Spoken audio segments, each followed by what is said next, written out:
saviez que la musique country incite au suicide? C'est pas de la blague. Mes condoléances, Lo.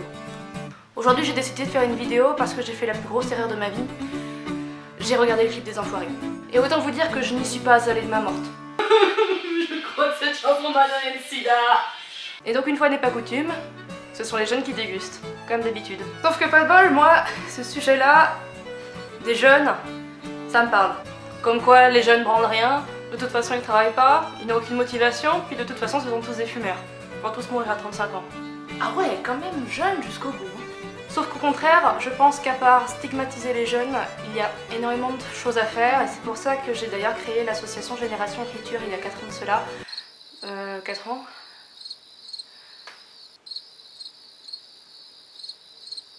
Peut-être. Parce que je pense qu'en tant que jeune, on a beaucoup à apprendre et on a beaucoup à partager aussi. Quand je parle en tant qu'auteur, je parle évidemment des auteurs débutants également, des auteurs novices. Mais quand on commence, c'est pas toujours évident, il faut savoir trouver les bons conseils à suivre. Aussi pour vous, je vais vous présenter les 5 conseils d'écriture que je n'ai jamais suivis. Beaucoup lire. Ouais. Faut pas le dire, mais je crois que mon nombre de lectures par année s'élève à 2. Alors après, je vais relativiser en disant que je lis beaucoup de fiction sur le net, de petits textes ou d'articles, qu'ils soient scientifiques, littéraires ou sur d'autres domaines. Mais c'est vrai que les livres en tant que tels, hélas, je n'ai pas vraiment le temps de les lire en temps normal. Et pour ça, je me réserve mon été. Quand j'ai des vacances. On vous dit toujours qu'il faut avoir un plan béton avant de se lancer dans l'écriture. Personnellement, j'ai toujours foncé à partir de la première page. Et je me suis jamais arrêtée. Chacun sa technique, mais personnellement, moi les plans... On va dire que les plans, c'est pas vraiment ma tasse de thé. Je préfère optimiser ce qu'il y a encore là-dedans. Tant qu'il y a des choses à conserver. Le problème, c'est que je suis quelqu'un qui fonctionne toujours avec la passion et le cœur, et le problème, c'est que justement, à trop y réfléchir, je m'embourbe et ça n'amène à rien. Acceptez les critiques. Alors, dans le principe, je suis tout à fait d'accord, les critiques constructives, c'est ce qu'il y a de mieux pour votre écriture.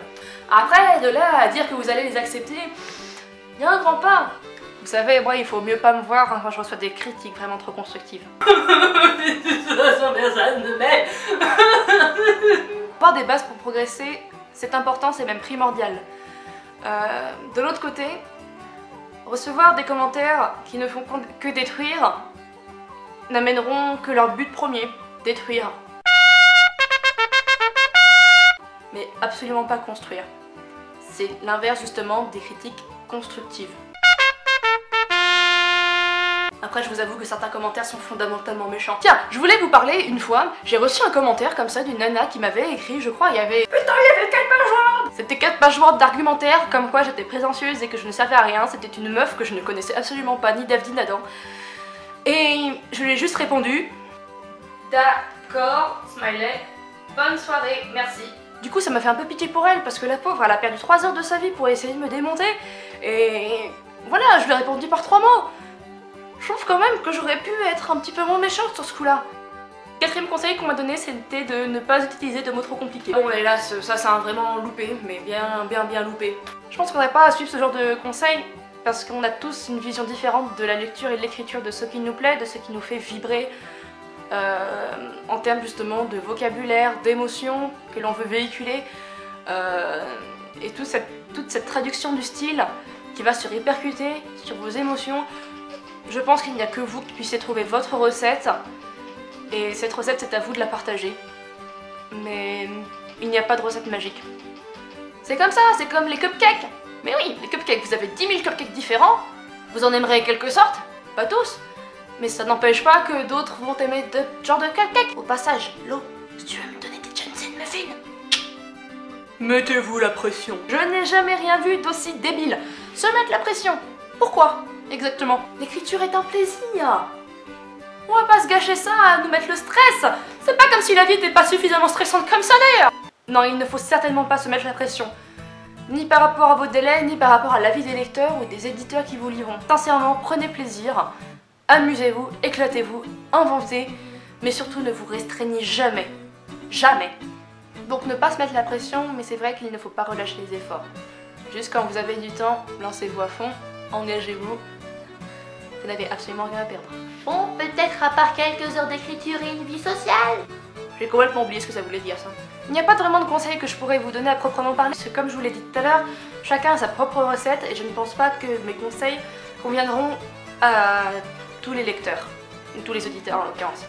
Après je vous avoue qu'il n'y a pas de mystère, il faut continuer à travailler, à faire des recherches, à se relire aussi continuellement, même si ça fait beaucoup de mal de relire ce que l'on a écrit il y a 8 ans et parfois dans un état de sobriété dont je ne parlerai pas parce que sincèrement en voyant mes textes je me pose beaucoup de questions. La seule chose que je peux vous dire, jeunes auteurs, ayez confiance en vous, j'ai confiance en vous, c'est parce qu'il y a des gens qui ont cru en moi au départ que j'ai continué, alors persévérez et surtout, aidez-vous les uns les autres. Mine de rien c'est super important. Faites aux autres ce que vous aimeriez qu'on vous fasse. Ne désespérez jamais, je reste avec vous, j'aimerais lire absolument tous vos écrits. Hélas, je n'ai absolument pas le temps et je préfère prioriser l'écriture plutôt que la lecture. Si je pouvais, personnellement, j'aimerais donner des avis sur tout ce que vous écrivez car je sais que certains de vous écrivent des choses merveilleuses. Et c'est pas parce que vous avez 20 ans, 15 ans, 10 ans ou 3 ans, même si je pense qu'il n'y a pas beaucoup d'auteurs à 3 ans, là je ne fais pas tout. Absolument pas. C'est le cœur que vous y mettez qui va être important là-dedans.